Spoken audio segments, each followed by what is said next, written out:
We have a developing situation in the NFL. Is there a connection between the money and the missed call outrage in the Ravens-Bengals game on Thursday Night Football? This is insane. On a Bud's Chicken and Seafood Friday. Crispy, crunchy, juicy, golden brown. Fried perfection. Go to budschicken.com. Take a look at this. It is the failed two-point conversion try. See how many missed calls you can spot. Watch. To the left side. Here comes. There's one. There's two. Oh, wow. Yeah, that's bad. Meanwhile, Herb Street admits they blew this call badly. Watch. This is after the Look. Watch this. That's a face mask. Wow. Yeah. It's another one. Yeah, it's another one. Is right. Here comes the other one. Mike Gesicki being held. Listen close. But watch how physical this route Look is. to the left. He's got two Ravens on him. They grab a hold of him. Yeah. And he right away. That's wow. defensive holding. Yeah. Right there that they should have called. Blatant. That's blatant. If you're a Bengals fan or moneyline bettor, you are furious. Meanwhile, they're putting Terry McAuley in a tough spot. The former official now has to call out his former coworkers. He's got to admit this on TV. This is dangerous. Listen. Terry, what do you see here on both these? The hit, the follow-through on his face mask, and then Gesicki. Yeah, it was clearly defensive holding before the pass was in flight. Yeah. Called, and that does look like forcible contact to the head of the quarterback. Wow. That's a person roughing the passer and should have been called. He's admitting it. That's a dangerous thing to do when you want to keep your job. But wait, because this officiating crew is now under fire as we continue, presented by St. Lucie Battery and Tire, SLBT.com, home of honest, reliable service since 1970. Take a look at this.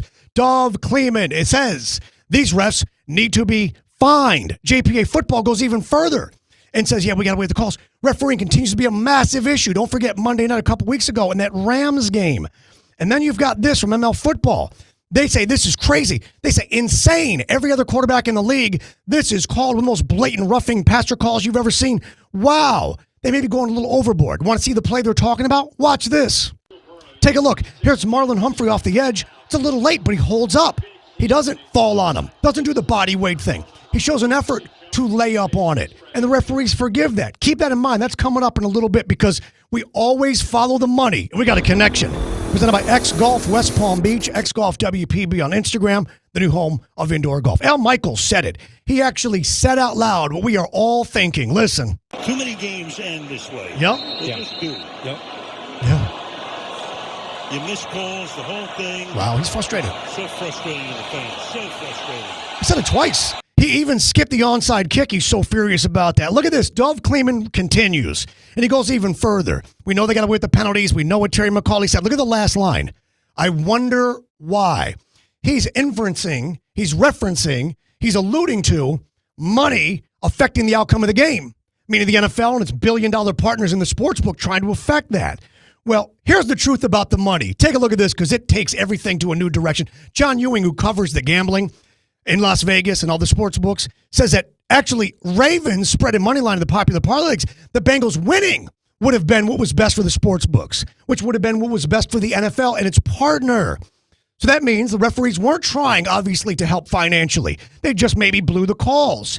But wait, speaking of money, remember that play we showed you with Joe Burrow and them talking at ML Football about how outrageous any other play? The whole question, the whole thing they do, the questionable refereeing is sponsored by LASIK. They make money off this. So they're going to take plays that maybe aren't so egregious and make it seem like they are just a little overblown. But wait, because Jamar Chase, did he just blast and throw shade at his own quarterback? We continue to number one, presented by Twin Peaks. Each Strength Scenic Views, your UFC fight headquarters, is always Twin Peaks. You heard what I said. Jamar Chase, did he just throw shade at Joe Burrow? Listen close. Yeah, I mean, I always feel like that as a receiver, you should want the ball, yes. But, yeah, you know, sometimes Joe don't see it. You know? Whoa! He didn't say sometimes it doesn't happen, it's not seen. He said Joe don't see it. And you know that he regretted it immediately because you saw his eyes dart away. His nonverbals indicated, oh, shoot, I might have crossed the line here. And speaking of crazy, look at this.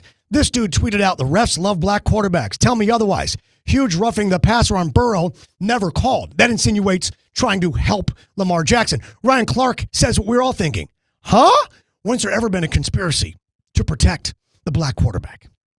Ryan Clark, thank you. The question is on the board. Question, what's the actual issue here? Well, there's two. One is the gambling and the gaming. As the proliferation in America continues, which is great, by the way, new people to the business, brand new sports bettors are assuming things are rigged and fixed, etc. And they're claiming, well, the refs wanted Baltimore to win. Well, if that was the case, it obviously wouldn't have been what it was, would have been the financial interest of the league and their employers. And number two, We got to do something about being able, in the final minute perhaps, to make these calls in a one-possession game. The roughing the passer. I know, where do you draw the line? Where's the stop? But everyone's got HD TV. Everyone can slow it down and pause it. And now the whole world knows that all these officials got it wrong. Not just once, but twice on the same play. And yes, it affects the outcome, and it may have further implications as we head into the playoff position as we get down into December and January. I don't know what the answer is, but I know what the issue is, and that is refs getting it wrong, and it comes at a great price. Hit like, hit subscribe, comment. I reply to all the comments. And remember, kids, while every day above ground is a good day, some are just more questionable than others. Second night to the bad guy. We'll see you next week.